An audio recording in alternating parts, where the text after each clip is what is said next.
Around 600 BCE, in a land where every scripture promised heaven, one teacher stood up and said, "There is no heaven, no soul, no next life.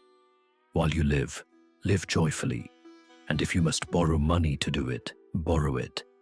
His name was Charvaka, and for 2,500 years, no one has managed to fully erase him. This was a world built entirely around what happens after death. Priests performed fire sacrifices for the dead, promised rebirth, promised heaven, promised punishment for doubt. Every ritual pointed toward a life you could not see. In exchange for wealth and obedience you could. Charvaka asked a simple question that nobody around him wanted to answer.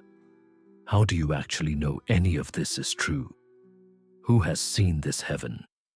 Who has returned from this rebirth?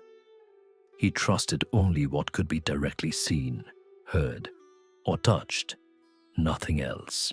He pointed at the funeral rites themselves. Priests claimed the food offered to the fire reached a dead ancestor in another world. Charvaka asked why. Then, no one ever tried feeding a man standing at the bottom of a hill by leaving his food at the top.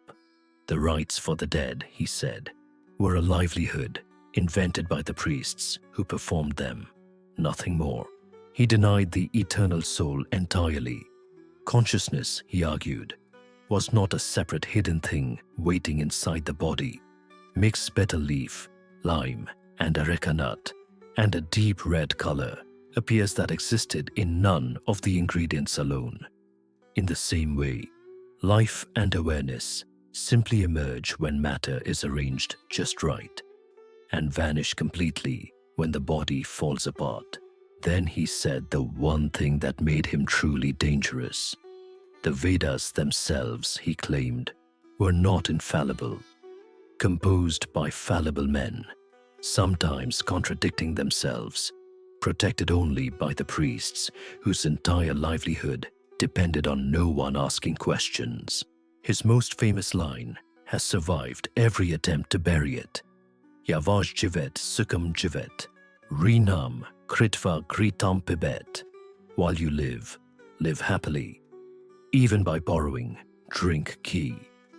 The body that owes the debt, he said, is not coming back to repay it. This was not an invitation to chaos.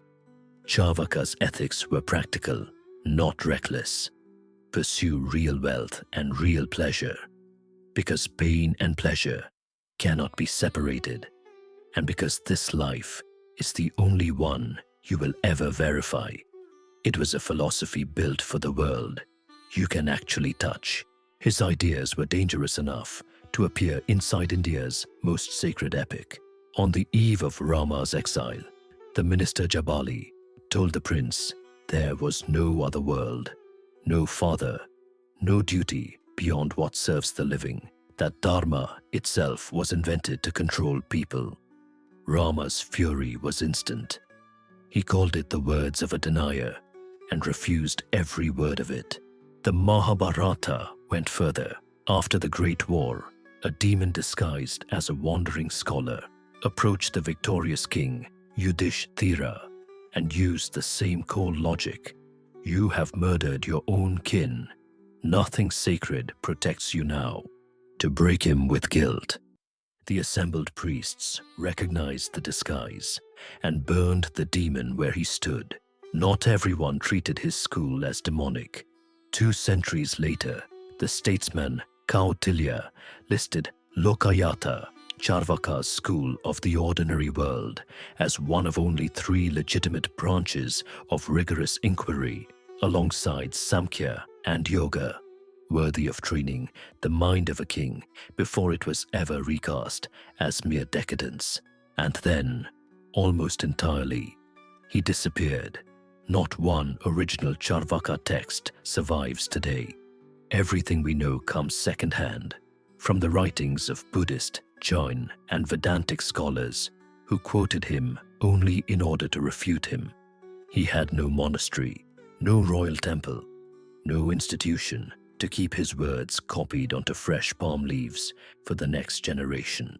Centuries later, the philosopher Madhvacharya wrote a great compendium ranking every Indian school of thought and placed Charvaka deliberately at the very bottom, the first chapter to be dismissed, before climbing toward his own preferred philosophy at the end.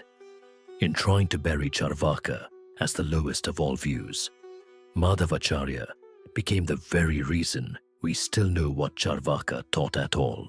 Scholars still cannot agree whether Charvaka was a single flesh and blood teacher, a legendary founding name, or simply the word an entire tradition of ordinary skeptics gathered under. Even his name is disputed. Some trace it to Charvaka, pleasant speech, others to the act of chewing, tied to his reputation for savoring life. Even so, he kept resurfacing.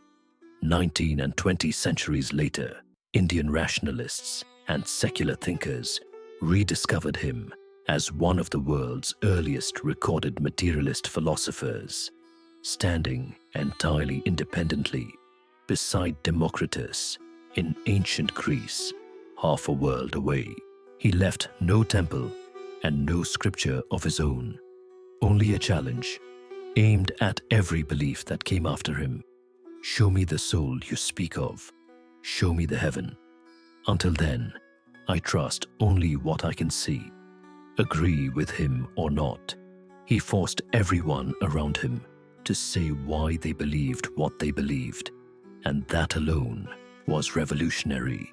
If this story moved you, hit like, subscribe, and join us for more tales from Kathavana, stories that outlive time.